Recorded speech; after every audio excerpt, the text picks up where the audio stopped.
Assalamu alaikum wa rahmatullahi ta'ala barakatuhu. A yau Allah da bidiyo mu zai nuna mana yadda ake bude trust wallet. Abin da yasa zamu bude wannan wallet din shine saboda akwai wasu website da zamu yi amfani da su wanda ake receiving din kudade, amma na su dole ta irin trust wallet ne da shi zamu hada mu yi amfani domin mu samu wayannan kudaden. Bari mu fara bidiyon. Daga ka zo ka taba link din bidiyon zai kawo ka wannan page din ne, gashi ne da aka rubuta trust wallet.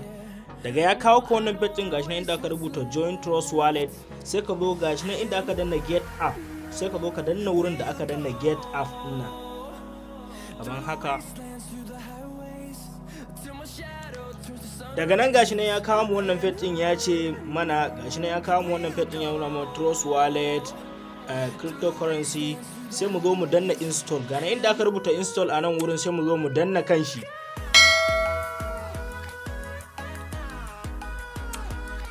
Bayan mun danna kanshi zai dan dau lokaci.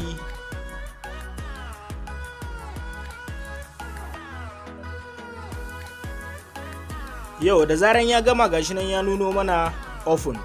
Da wurin mu ya riga ya gama, sai mu zo nan wurin sai mu zo mu danna inda aka rubuta open din nan gashi nan. Sai mu zo mu danna shi.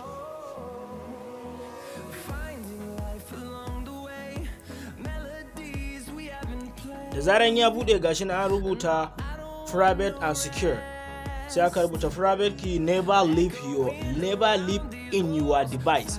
Wato suna nufin akwai wasu makulayen key din da za su baka, kada ka taba barin su a cikin wayarka, kada ka taba barin su a cikin wayarka. Sai ka zo ka danna gashi na inda aka rubuta create account. Da ka danna create account sai ka zo nan wurin gashi inda aka rubuta wurin policy ne, ka zo kai tick a nan wurin. Da ka yi tick sai ka zo ka danna continue.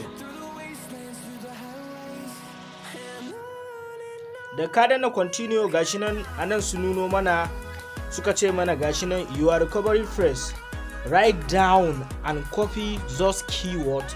Wato anan suna gaya mana cewa wayannan su ne kalmomin sirrinmu, mu nemi wani takarda mu rubuta wayannan sirrukokin word din da suka bamu, saboda wayannan su ne kamar makullin ka na trust wallet.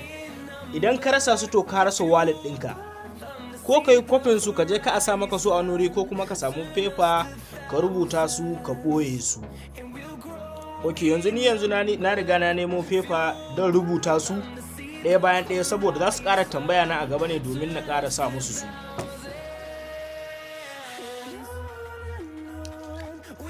Yau da zaran ka kwafe su a cikin wani paper ko wani wuri sai ka zo ka danna continue. Daga nan za su ƙara tambayan ka, gashi nan sun ce tunda dai ka kwafi wayannan keyword din nakan, ka kwafi wayannan surukan nakan, sai ka zo ka ƙara rubuta musu su a nan wurin. Gashi nan sun sa maka su a nan, sun sa su randomly, sai ka zo ka zaba wanne ne ɗaya, wanne na biyu, wanne na uku, kamar yadda suka shirya maka a baya, saboda suna so su tabbatar da cewa ka kwafi wannan keyword din ne, ka kwafi wayannan word din ne, ko kuma ba kwafe su ba. Yanzu ni zan sa nawa, tunda dama na ce a nemo takarda da biro, saboda za ka kwafi wayannan word din da aka saka. Ni yanzu kamar yadda suka shirya min, yanzu zan bisa ɗaya bayan ɗaya na sa irin yadda suka shirya min.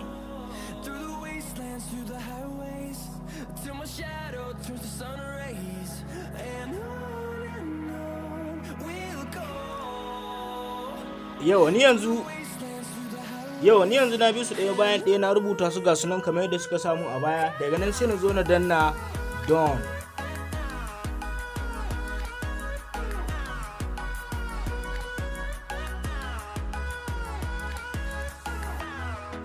Daga nan wallet ɗina ya riga ya buɗo, gashi nan sun sa min your wallet was successfully created.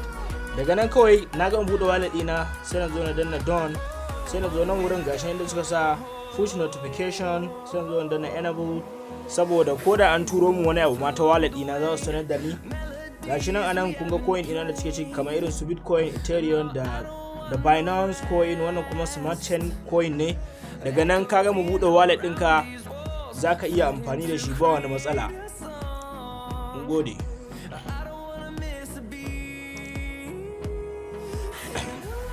Kada ka manta dan uwa